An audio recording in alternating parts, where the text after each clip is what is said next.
02:47 hours. March 19, 1944, 8,000 feet above the Baltic Sea. Outside temperature -18 degrees Celsius. Visibility 0. A Bristol Beaufighter make VIF of 235 Squadron banks into a turn that should bring it back toward the English coast. The turn is based on dead reckoning. The navigation instruments suggest 3 different headings. None of them agree. Fuel remaining, 42 minutes at current consumption rate. Flight Lieutenant David Morton sits in the left seat with his hand on the throttle quadrant and his eyes on instruments that are lying to him. His radar operator, Pilot Officer Kenneth Webb, is in the compartment behind him, watching the AI Mk4 radar screen display nothing but electronic noise. They have been airborne for 3 hours and 18 minutes. They were supposed to be on the ground 20 minutes ago. The compass is reading 40 degrees off what it should read. The radio direction finder is rotating slowly without locking onto any beacon. The altimeter is reliable, which means they know how high they are above something, but not what that something is or where it is located. This is navigation by elimination. They are not over England because England has radio beacons and they cannot find a beacon. They are not over Germany because Germany has searchlights and anti-aircraft guns and they have seen neither. They are over water, which means the North Sea or the Baltic. The distinction matters. One leads home. The other leads to Sweden or Poland or the Soviet Union or into the sea when the fuel runs out. Morton's training did not cover this scenario. No training covers the moment when all navigation systems fail simultaneously and the night is so dark that the horizon does not exist. But his training did cover fuel management, and fuel management is now the only mathematics that matters. The strategic context is clearer than the navigation. In March of 1944, RAF Fighter Command operates a network of night fighter squadrons tasked with intercepting German bombers over the North Sea and eastern England. The Germans are conducting nuisance raids, small formations of Junkers Ju-88s and Dornier Doe 217s that cross the coast after dark, drop bombs on towns and airfields, and return before dawn. The raids inflict minimal damage, but they disrupt sleep, force blackouts, and tie down resources. Intercepting these raiders is the responsibility of squadrons like 235, which flies the Bristol Beaufighter from RAF West Malling in Kent. The Beaufighter is a compromise aircraft. It is too heavy to dogfight. It is too slow to catch a bomber in a straight chase. But it has range, it has radar, and it carries 4 20mm cannons and 6 machine guns in the nose. The radar allows it to find bombers in the dark. The guns allow it to kill them. The tactics are procedural, the ground controller vectors. The fighter toward a target using ground-based radar. The airborne radar operator acquires the target on his own screen, the pilot closes to firing range, and the guns do the rest. This works when the systems function. Tonight, the systems are not functioning. Morton joined the RAF in 1941. He was 19 years old and had never flown an aircraft. He wanted to be a pilot because pilots were officers and officers had status, and he came from a family that did not have status. The RAF needed pilots more than it cared about motivation. He was sent to elementary flying training school and learned to fly the de Havilland Tiger Moth, a biplane with an open cockpit and no radio. He soloed after 9 hours. His instructor wrote, "Adequate stick and rudder skills. Does not panic." This was accurate. Morton's defining characteristic was not skill or aggression or natural talent. It was the absence of panic. When an engine failed during a training flight, he did not freeze. When he got lost on a cross-country navigation exercise, he did not become flustered.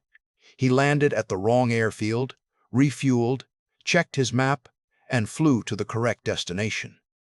His instructors noted this quality. The RAF noted it as well. Morton was assigned to night fighters. Night fighting requires a specific temperament. A day fighter pilot can see the enemy and react. A night fighter pilot flies through darkness with only instruments and a voice on the radio guiding him toward an enemy he cannot see. The work is patient and procedural. There are no split-second dogfights. There are only long vectors through empty sky, adjustments to heading and altitude, and then a moment of violence when the target appears in the gun sight. Men who need visual confirmation of what they are doing do not succeed in night fighters. Morton succeeded because he trusted instruments and procedures even when his instincts said otherwise. He completed his training and was posted to 235 Squadron in December of 1943. His radar operator was Kenneth Webb, a former grammar school teacher who had volunteered for aircrew in 1942. Webb was 27, older than most aircrew, and he approached radar operation the way he had approached teaching, as a technical problem requiring patience and attention to detail. He did not enjoy flying. He suffered from airsickness on rough nights. But he was good with the radar, and being good with the radar was the only qualification that mattered. The crew flew their first operational sortie on January 8, 1944. They were vectored toward a German bomber over the Thames estuary. Webb acquired the target on radar at 6 miles.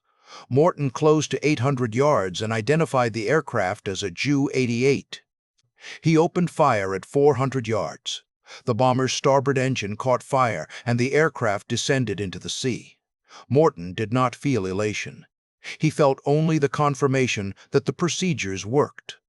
They flew 19 more sorties over the next 2 months. They were credited with 1 more destroyed and 2 damaged. They returned to base after every mission. Tonight's sortie began at 23:21 hours with a scramble order from Sector Control. A German bomber had been detected crossing the coast near Lowestoft, heading west. Morton and Webb were airborne within 7 minutes, climbing through broken cloud to 8,000 feet. The ground controller vectored them north, then east, then north again. The target was maneuvering. Webb searched the radar screen and reported no contact. The controller issued new headings. They flew the headings. Still no contact. At 0043, the ground controller reported that the target had reversed course and was heading back toward the continent. Morton was given a vector to intercept. He turned to the new heading and increased power. The Beaufighter's 2 Bristol Hercules engines climbed to 2,500 RPM. Indicated airspeed, 210 miles per hour. Fuel consumption at this power setting, 160 gallons per hour. Total fuel capacity, 550 gallons. Endurance at this setting, 3 hours 24 minutes. At 0118, Webb reported contact on the radar at 7 miles, slightly above and to the right. Morton adjusted heading and climbed to 9,000 feet. The contact appeared to be heading east-southeast at approximately 240 miles per hour. This was consistent with a Ju-88 running for home. Morton increased power to maintain pursuit. The distance closed to 5 miles, then 4.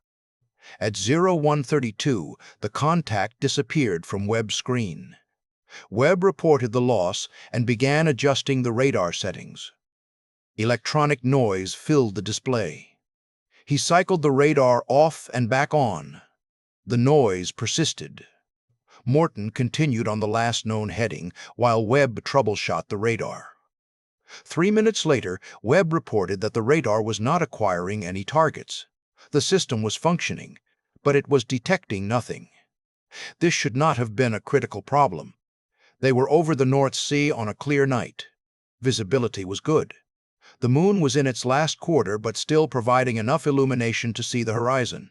Morton could return to base using standard navigation, fly a reciprocal heading, descend through the cloud layer over England, and request a radio bearing from any ground station. This was routine, except the heading indicator was showing 93 degrees, which made no sense. They had been flying east in pursuit of the bomber. The reciprocal should be west, 270 degrees. The compass was reading 93. Morton tapped the instrument. The needle did not move. He checked the standby compass. It read 87 degrees. The 2 compasses disagreed by 6 degrees, and both were indicating roughly east when they should be indicating west. Either both compasses had failed simultaneously, or the aircraft had turned through 180 degrees without him noticing. The second option was impossible. He had not banked. The turn coordinator showed wings level. The artificial horizon showed level flight. He keyed the radio, Firefly Control, Jackal 24, requesting a radial bearing, over. Static answered. He waited 10 seconds and repeated the call. More static. The radio was transmitting, or it appeared to be transmitting, but no one was answering. He switched frequencies and tried the emergency channel. Still nothing. Webb, listening on the intercom, said, "Radio's working, I can hear you." Morton tried a third frequency and then gave up. The problem was not the radio. The problem was that they were out of range of any ground station, or they were being jammed, or the ionosphere was doing something unpredictable. All three possibilities led to the same conclusion. They were navigating without ground assistance. He checked the fuel gauges. 510 gallons at takeoff. 3 hours and 22 minutes airborne. Consumption rate variable depending on power settings, but averaging approximately 150 gallons per hour. Total consumed, approximately 505 gallons. Fuel remaining, 45 gallons, perhaps 50 if the gauges were reading conservatively. Endurance, 30 minutes, possibly 40. This introduced a new variable into the problem. If they were east of their intended position, flying west would take them home. If they were north of their intended position, flying west would take them over the North Sea parallel to the coast until the fuel ran out and they ditched. If they were south, flying west would take them deeper over the continent. The decision required knowing where they were, and he did not know where they were. Webb's voice came over the intercom. "I think we're over the Baltic." Morton did not respond immediately. He was calculating. The last known position was approximately 60 miles east of Lowestoft, heading east-southeast in pursuit of a target. If they had continued on that heading for 15 minutes at 210 miles per hour, they would have covered 52 miles. That would put them roughly 112 miles east of the English coast, which was still over the North Sea. But if the compass had been reading incorrectly from the beginning, if they had actually been heading northeast instead of east, then the mathematics changed. Northeast from a position 60 miles east of Lowestoft, continued for 90 minutes, would place them over the southern Baltic, somewhere between Denmark and Poland. He asked, "What makes you think that?" Webb said, "The radar's picking up landmass now. Big return, solid, bearing 090. If that's the continent and we're west of it, we're over the Baltic. If we're east of it, we're over Poland." Morton checked the heading indicator. It now read 102 degrees. The compass had drifted another 9 degrees in the last 4 minutes. This was not normal drift. This was a fundamental malfunction. He no longer trusted any of the instruments except the altimeter, the airspeed indicator, and the fuel gauges. Those were pitot-static instruments, mechanical and reliable. Everything else was suspect. He banked left into a gentle turn, bringing the heading to west, or what he believed was west. The compass swung through 120 degrees, then 180, then 240, and settled at 268. Close enough. He leveled the wings and reduced power to cruise setting. Fuel conservation was now the mission. The Beaufighter's cruising speed at 8,000 feet was 190 miles per hour at 1,900 RPM.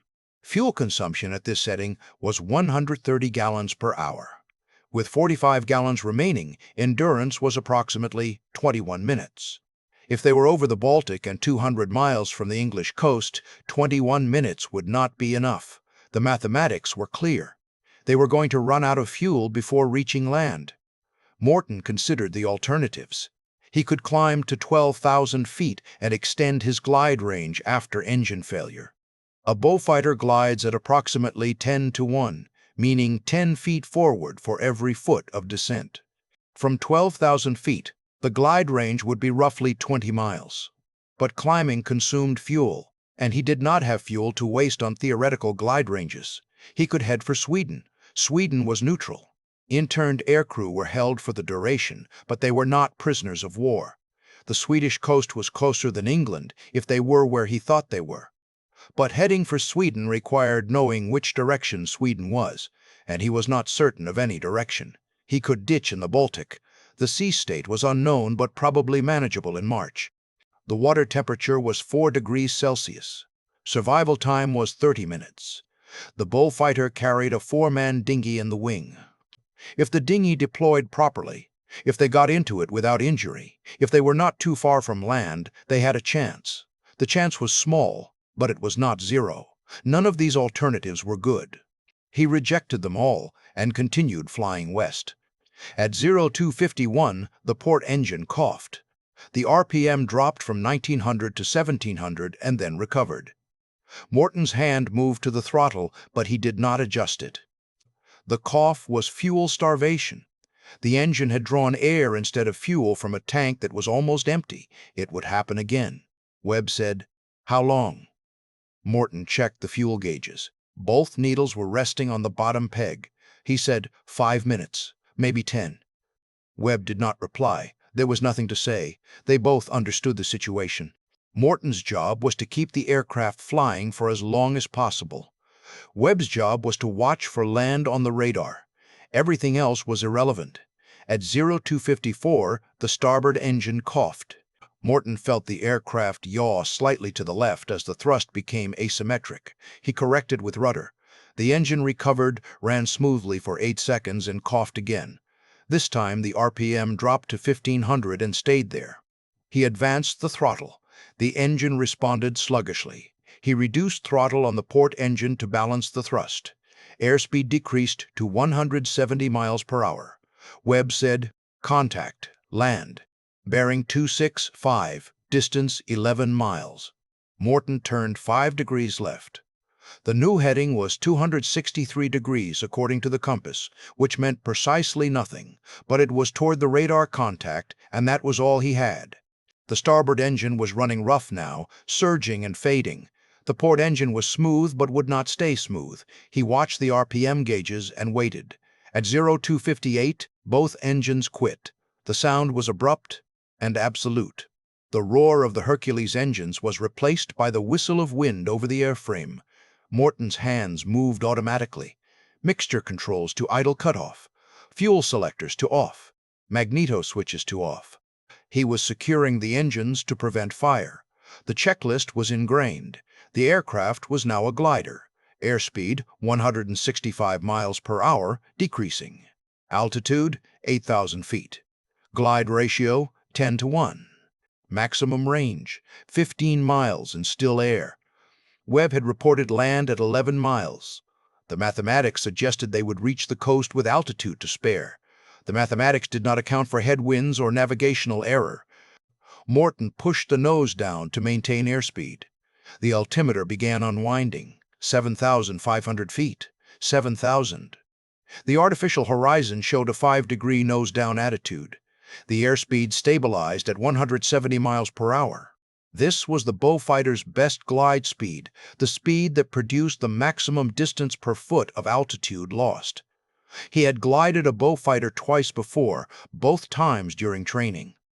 The aircraft glided well for a twin-engine fighter. It did not glide well enough. Webb's voice was steady. Land's getting closer. 8 miles. 7. Morton calculated. 7 miles at 170 miles per hour was 2 minutes, 24 seconds. Current altitude, 6,200 feet. Rate of descent at best glide, approximately 600 feet per minute. Altitude in 2 minutes, 24 seconds, roughly 4,800 feet. If the coastline was at sea level, they would cross it at 4,800 feet. If the coastline was a cliff, or if Webb's distance estimate was optimistic, they would not cross it at all. He said, "Can you tell what kind of land?" Webb said, "Solid return. Could be anything. Beach, harbor, city." The radar doesn't resolve that. At 5,000 feet, Morton saw lights. They were faint and scattered, appearing through broken cloud below. Lights meant civilization, which meant land, which meant they were not going into the sea.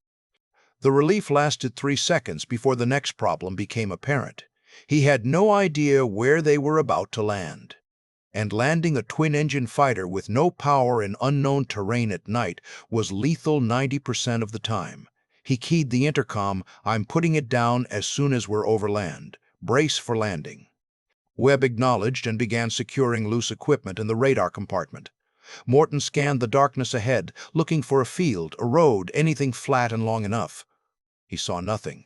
The lights were small and infrequent. This was not a city. It was farmland or forest. Neither option was good. At 3,000 feet, the cloud layer forced a decision. He could descend through it and risk hitting terrain, or he could stay above it and risk running out of altitude before finding a landing site. He chose to descend. The cloud was thin, perhaps 500 feet thick. He entered it at 2,800 feet and broke out at 2,300. The ground was visible below, dark and featureless. He saw the coastline behind them, a line between black water and slightly less black land. At 2,000 feet, he saw a road. It was narrow and curved, useless. He saw a village, clustered buildings around what might have been a church, also useless. He needed at least 800 yards of flat ground to land a bullfighter without power.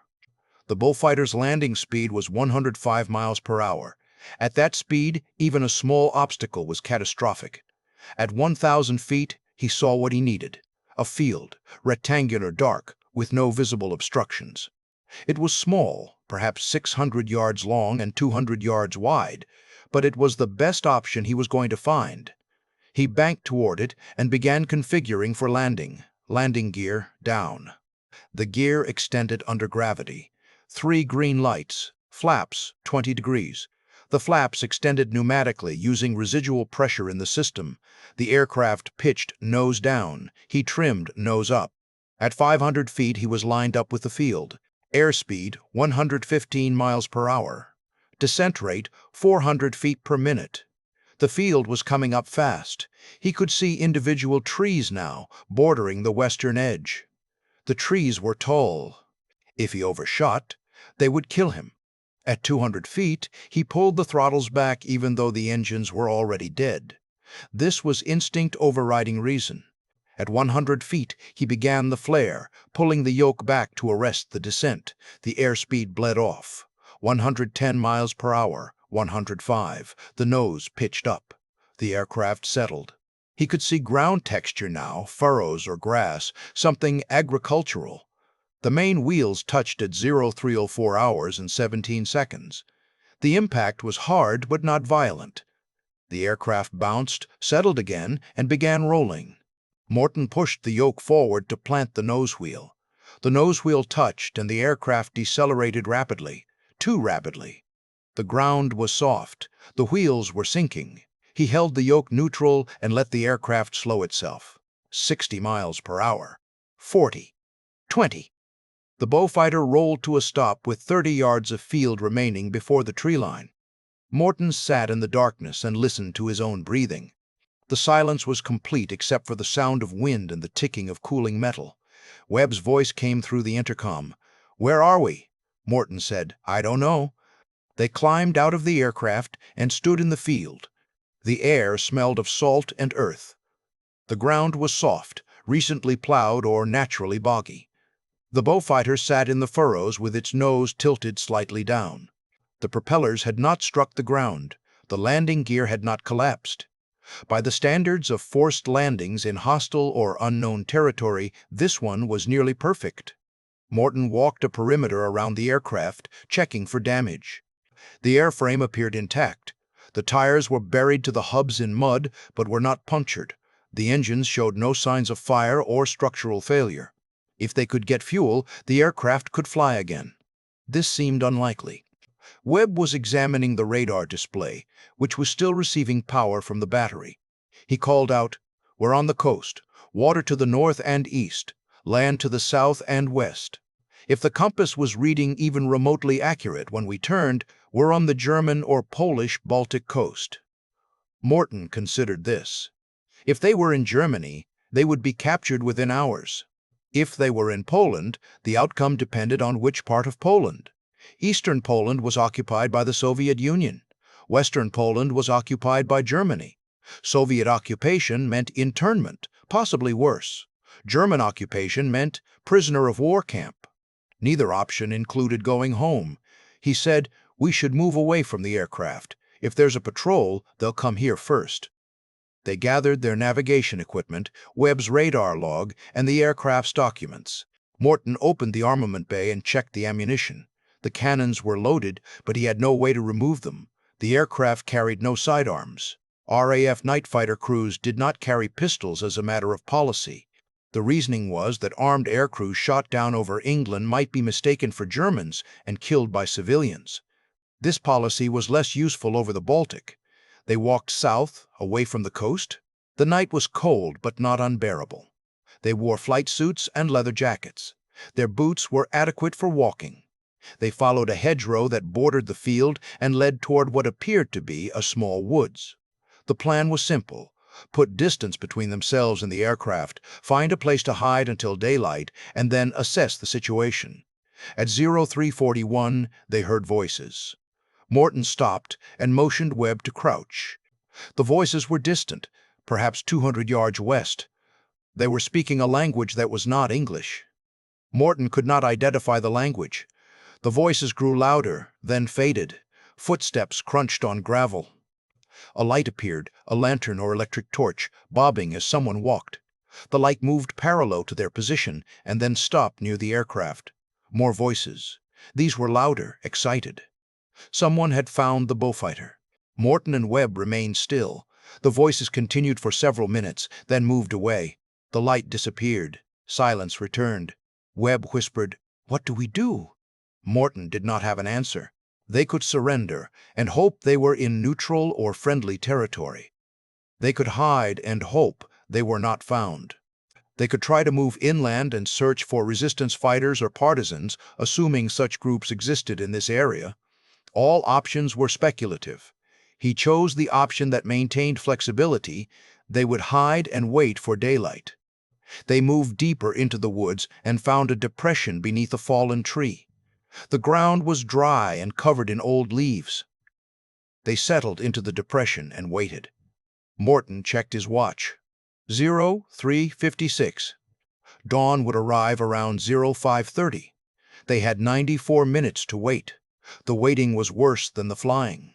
In the aircraft, Morton had problems to solve and procedures to follow. On the ground, he had only uncertainty. He did not know what country he was in. He did not know if the people who found the aircraft were military or civilian. He did not know if they would search the area or simply report the aircraft and leave. The absence of information was paralyzing. Webb fell asleep sometime after 0430. Morton did not sleep. He listened to the sounds of the woods, branches moving in wind, distant water, something small moving through undergrowth. At 0518, he heard engines. Aircraft engines high overhead.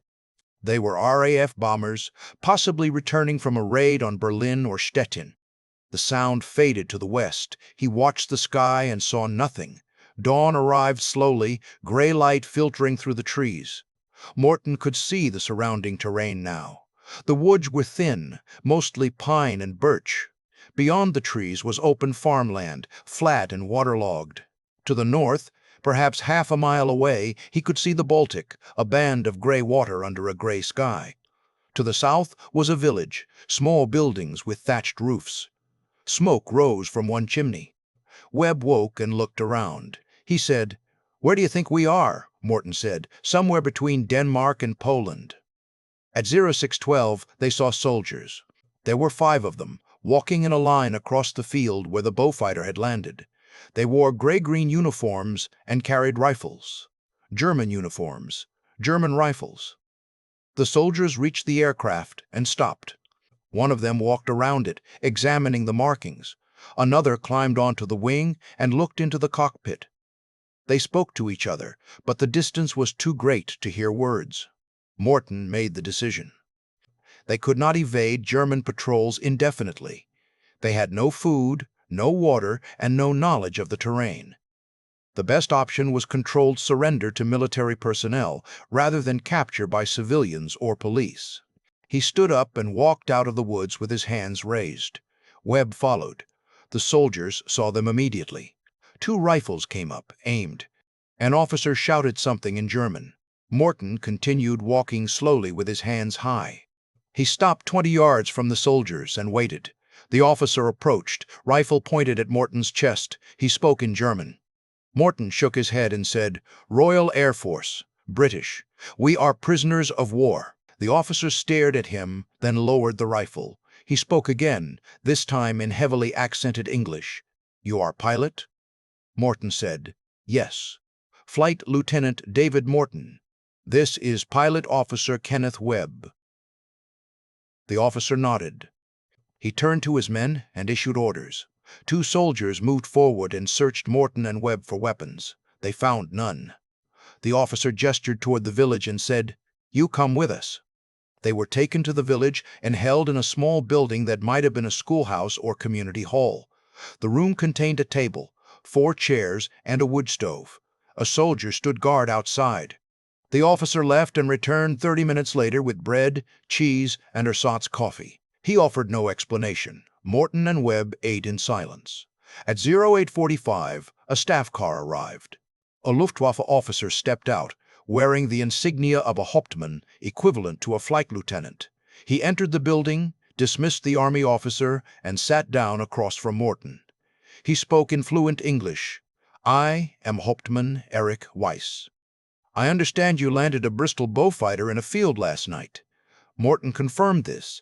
Weiss asked a series of questions: departure airfield, mission profile, squadron identification, reason for landing.